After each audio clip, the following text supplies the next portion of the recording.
राजनीति के उस घुमावदार मोड़ की बात करते हैं जिसमें नेता कई बार ऐसी स्थिति में फंस जाते हैं जहां उन्हें उसी के साथ खड़े होना पड़ता है जिसने कभी उनकी राजनीतिक बर्बादी की कहानी लिखी हो। वो कहा था ना किसी भारत के एक बड़े राजनेता ने कि परमानेंट फ्रेंड्स और परमानेंट फोज यानी दुश्मन कभी नहीं होते राजनीति में।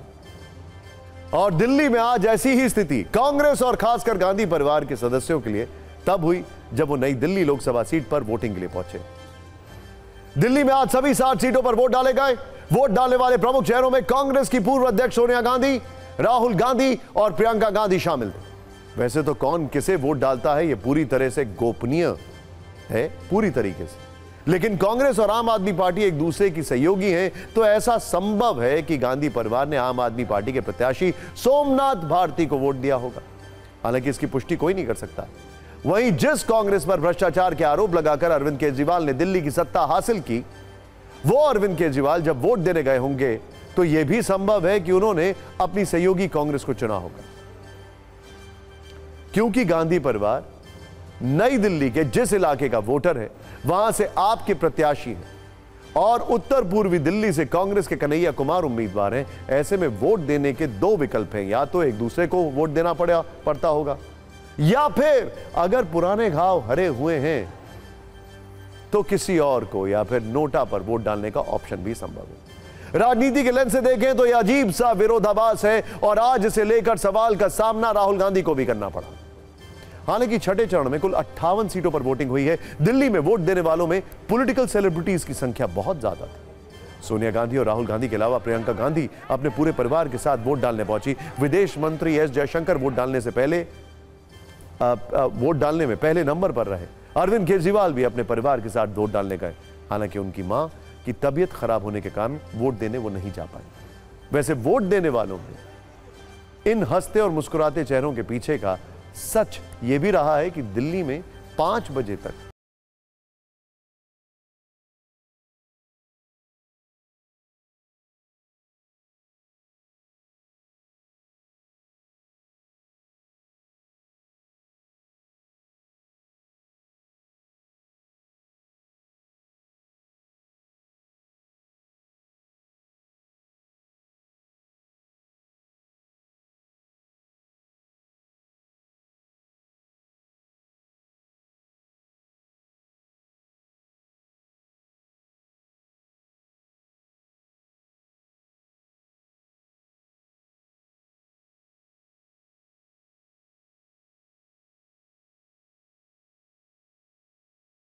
निर्णय का समय है और मुझे पूरा विश्वास है कि देश जो है, दिल्ली के वोटर भी विकसित भारत और मोदी सरकार को एक बार और वोट देंगे और एक बार और मोदी सरकार वापस आएगी।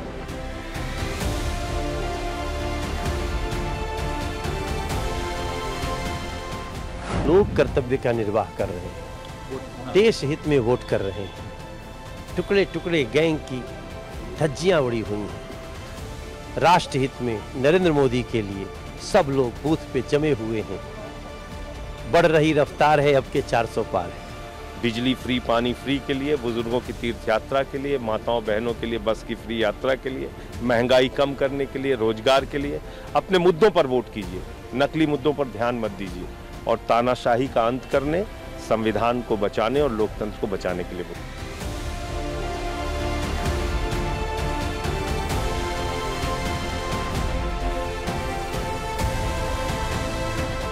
इस्तेमाल करें और बदलाव लाएं। क्या गठबंधन ही जीतेगा और बेरोजगारी सबसे बड़ी मुद्दे है। हम अपने सारे गिले शिकवे एक साइड करके हम अपने संविधान के लिए, अपने लोकतंत्र के लिए हम अपना वोट दे रहे हैं और मुझे इस बात पर गर्व है, मुझे इस बात पर गर्व है।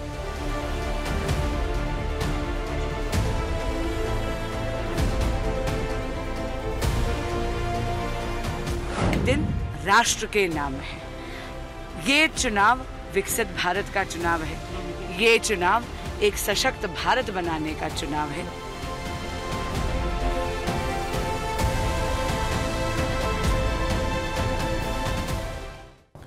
दिल्ली की 7 सीटों का पिछले 2 चुनावों का इतिहास बताता है कि जैसे जैसे दिल्ली में वोटिंग का परसेंटेज कम हुआ तो बीजेपी की जीत का अंतर बढ़ गया।